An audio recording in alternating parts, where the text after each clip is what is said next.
What if you thought bigger? Huh? What if I told you something simple, yet unsettling? Your life isn't small. It's your thinking that's small. Sometimes, just sometimes, one quiet question asked at the right moment can change the entire direction of a life. Stay with me. This isn't a story about fame or sudden success. It's about something far more common and far more dangerous. It's about the silent habit of thinking small and how it slowly shrinks a life without ever making a sound. Ravi lived in a quiet town where days passed gently and nothing ever seemed urgent. Mornings arrived without drama. Evenings settled in without surprise. Life moved at a steady, predictable pace, and most people accepted it without question. Ravi was ordinary, not poor enough to complain, not successful enough to feel proud. He worked in a small printing shop, squeezed between two aging buildings on a narrow street. It was the kind of place people passed without noticing, the kind of work people needed but never remembered. Every morning, before the sun fully rose, Ravi followed the same routine. Cold water on his face, worn clothes, quiet streets. He unlocked the shop, swept the dusty floor, wiped the table, and arranged stacks of paper with careful hands. Soon, the old printing machine would hum to life, filling the room with noise while the hours slipped away unnoticed. By evening, his hands smelled of ink. His fingers were stained dark. Dust clung to his shirt no matter how much he brushed it off. The shop itself was small, almost suffocating.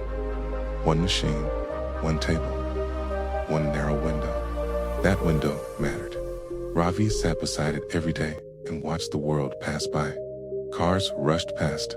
People walked quickly, speaking confidently into their phones, laughing, gesturing, moving as if they knew exactly where they were going. They looked important. They looked certain. They looked like they belonged somewhere else. And Ravi just watched. Deep inside, a quiet voice whispered something he tried not to hear. That kind of life isn't meant for you. But Ravi hadn't always thought this way. Once, he had dreams. Real ones. He loved art and design, the way colors spoke, the way empty space could be shaped into meaning. As a child, he sketched endlessly, noticing details others ignored. Creating made him feel alive, like he was touching something true. Then life intervened. His father fell ill. Hospital visits replaced carefree days. Medical bills replaced art supplies. Responsibility arrived early and stayed, slowly, without drama. Ravi's dreams grew quieter. He told himself sensible things. Be realistic. Play it safe. Dreaming doesn't pay bills. Each new idea was met with fear. What if I fail? What if I lose what little I have? Fear spoke louder than hope. So Ravi chose safety. He chose survival. From the outside, his life looked fine.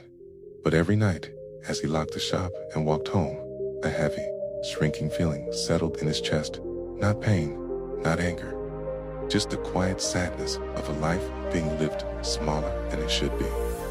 One evening, after closing late, Ravi sat on the steps outside the shop. The street was nearly empty, the sky glowing softly as the sun disappeared. In his hands, he held a poster he had printed for himself, designed in secret after hours. Simple, balanced, honest. For a moment, he smiled. Then, fear arrived. This is useless. Nobody will care. You're just a shop worker. The smile faded. Okay? He folded the poster, tucked it into his bag, and walked home. The next morning, an old customer named Mr. Iyer walked into the shop. He was quiet, observant, the kind of man who noticed what others missed. His eyes fell on the poster lying on the table. Did you make this? He asked. Ravi hesitated. It's just for practice. Mr. Iyer studied it carefully. Then he asked a question that caught Ravi off guard. Why are you hiding this? Before Ravi could answer, Mr. Iyer said softly, You live in a small room, Ravi, but your window is big. So why do you keep looking down? Then he added, almost casually, most people don't fail because life is hard. They fail because they think too small. As he left, he asked one final question, a quiet one that lingered in the air long after the door closed. If nothing was stopping you, no fear, no limits, what would you do? That night, Ravi couldn't sleep. The question echoed in his mind. He looked around his small room, then toward the window, where stars rested quietly in the dark. For the first time in years, he let himself answer honestly, I want to design. I want to create. I want my work to be seen. The next morning, Ravi made a small but brave decision. He didn't quit his job, didn't take reckless risks. He simply stayed 1 extra hour each day. He practiced. He learned. He shared his work online using his simple phone. At first, nothing happened. Then, one person noticed. Then another. Weeks later, a local shop owner walked in and said, I saw your design online. Can you make something for me? Ravi's hands shook, but he said yes.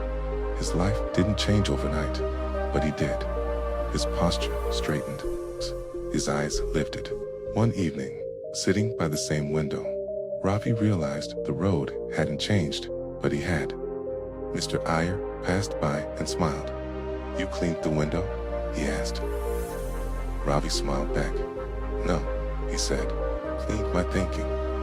This isn't just Ravi's story, it's yours. Ask yourself, are you thinking small because you're afraid? Or are you brave enough to think bigger? Case, when your thinking changes, your life follows. And sometimes, that's where everything begins.